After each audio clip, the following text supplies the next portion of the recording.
Nesta reportagem especial, vamos conhecer a história de um jovem que desde menino queria ser padre. Agora, ele quer ser pai de todos. Alexandre Batista de Oliveira, futuro diácono e futuro padre, como foi o início, quando sentiu essa vontade de ser padre? Bom, então eu já sentia vontade de ser padre desde pequeno, né? Desde quando eu já era bem criança, ainda eu tinha vontade de entrar no seminário, conhecer. E com o tempo, depois quando foi chegando a adolescência, eu tive um pouco de dúvidas, não tanto minhas, mas por causa da convivência com os colegas, com os amigos de aula, que achavam estranho, né? Ah, tu vai ser padre, então debochavam, pegavam no pé e tudo mais. E aí então eu comecei a deixar um pouco de lado essa ideia de ser padre, né? Então eu comecei a me preocupar um pouco mais em, de repente, trabalhar, em ajudar em casa, já que devido à realidade da mãe doente e o pai só ele trabalhar para sustentar eu, minha irmã e a mãe. E então eu comecei a pensar em fazer um curso de mecânica, ser mecânico, trabalhar, ajudar em casa, ajudar na manutenção em casa. Só que o que aconteceu? Com 13, 14 anos não se consegue emprego, né? Hoje é muito difícil tu conseguir trabalhar, num emprego fixo com essa idade. Então o que aconteceu? A única coisa que consegui fazer foi fazer sapato em casa, para ganhar uns trocos, e depois vender picolé na rua. Justamente esse vender picolé foi um período muito interessante, porque quem me levou e quem me conduziu para mim trabalhar nesse serviço foi um colega que era coroinha comigo já desde os 10 anos de idade, e que hoje está no seminário e vai ser padre agora o ano que vem também, é o Marcos Leandro, né? Então ele foi quem me levou para esse emprego, digamos assim, para ajudar em casa. Nessas andanças vendendo picolé na rua foi que então o promotor vocacional andou passando na paróquia e convidou perguntou se tinha alguém que gostaria de entrar no seminário e tudo mais. A secretária da paróquia disse: olha, tem um menino que falava em ser padre, mas agora nunca mais tocou no assunto, não sei se ele ainda quer. E ela falou comigo naquele mesmo dia de tarde, a gente conversou depois, eu e esse promotor vocacional, que é o padre Francisco Ledur, hoje da Arquidiocese de Porto Alegre. A gente conversou por telefone e ele então veio me fazer uma visita em casa. A gente conversou, eu, ele, o pai e a mãe. Ele explicou, tirou algumas dúvidas que eu tinha a respeito do seminário, que por sinal era um tanto distante para mim essa vida de seminário, porque nunca teve um padre que fosse natural ali da paróquia da Timbaúva, a paróquia Sagrado Coração de Jesus. Eu vou ser o primeiro de lá. Também nunca teve seminarista trabalhando, então parecia um mundo um tanto distante. O padre Chico Ledur então mostrou, tirou muitas dúvidas para a gente e já me convidou para fazer então um estágio de uma semana no seminário.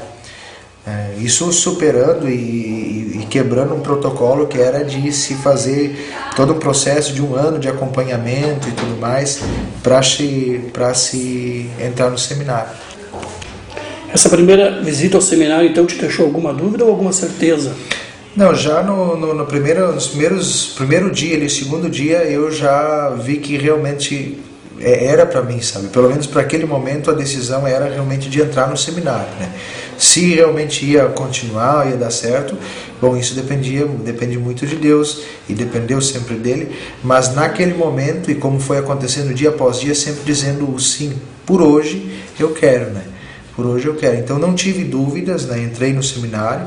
Aquilo foi na segunda semana de janeiro, essa semana que eu passei, segunda semana de janeiro do ano 2000, e dia 29 de fevereiro do ano 2000, então, eu entrei no seminário para iniciar os estudos do ensino médio.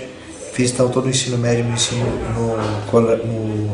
seminário São José em Gravataí, fiz também o curso propedêutico.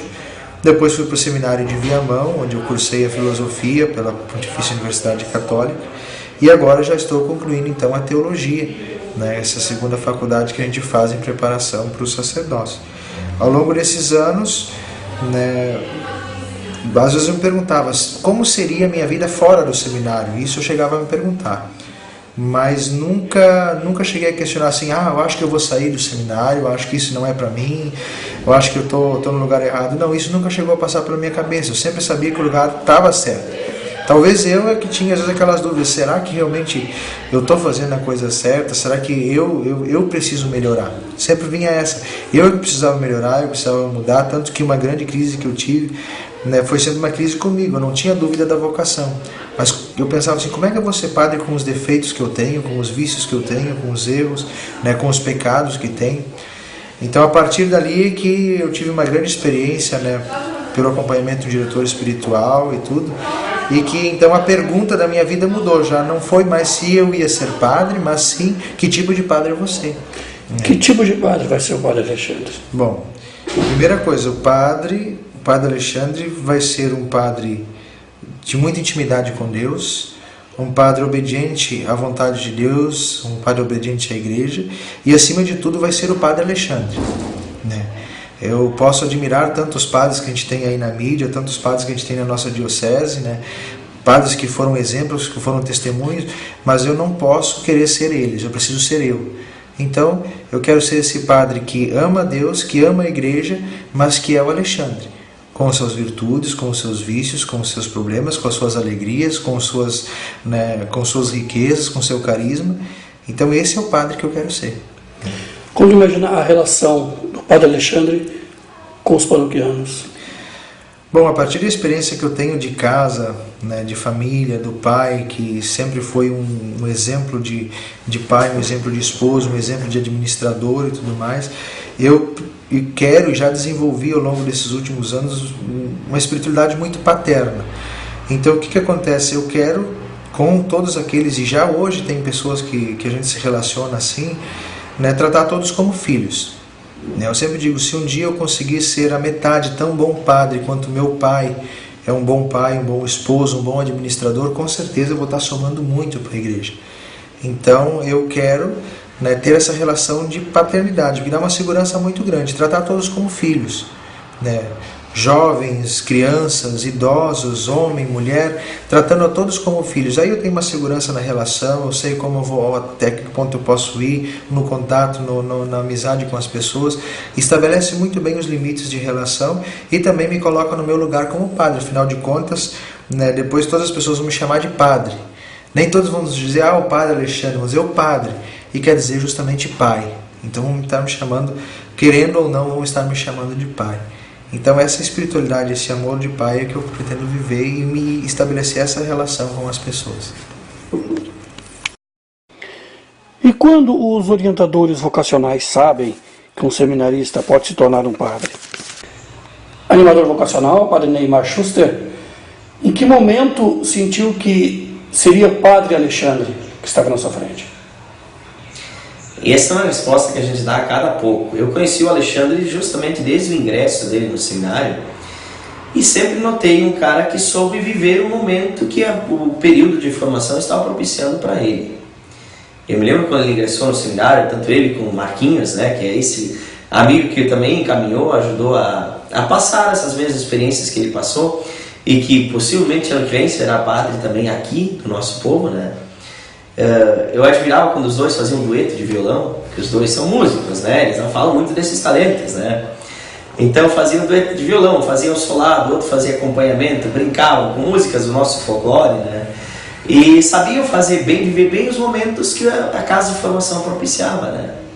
Então isso já desde o início mostrou sinais de que o Alexandre teria tudo para poder, depois do amadurecimento, depois da reflexão que a própria formação permite para a gente no seminário, discernir se pudesse ser ali o caminho.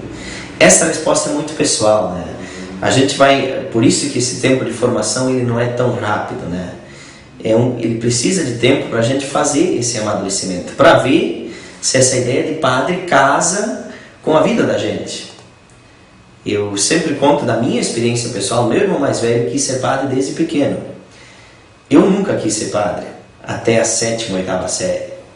Eu me motivei a ser padre porque esse meu irmão mais velho, o Ney, que estava no seminário, contava as vantagens do que eles viviam lá dentro, né? E aquilo me motivou. E quando eu ingressei no seminário, 3 meses depois ele saiu. Ele hoje é professor de português, é casado, tem 2 filhas, e o Neymar, que tinha esse projeto de ser professor de história, de ter um monte de filhos, o Neymar é que ficou padre, que não tinha projeto, né? Mas alguém fez essa liga e esse período de formação deu esse sinal de dizer, é por aí, né? Então, o que eu percebia no Alexandre, sim, era sempre uma disposição para se permitir refletir, para se preparar. Nas visitas às comunidades, ele se envolveu com muitas comunidades durante esse tempo. com vários tipos de místicas, de espiritualidade, e em todas elas ele foi captando que ele quis pescar aqui, isto aqui eu acho bom, vou trazer para a minha vida, desse jeito eu quero viver o meu ser padre, né? A gente sabe de que alguns padres marcaram mais forte a vida dele, se tornaram referência, e a gente todo mundo precisa de boas referências, né? Então, nestas coisas bem simples, do saber viver o dia a dia, daquilo que o dia a dia propõe, eu percebia que o Alexandre tinha sinais específicos de alguém que poderia dar um sim. Esse sim veio da convicção dele, do acompanhamento que ele fez. Especial para o Grupo Progresso de Comunicação, JB Cardoso.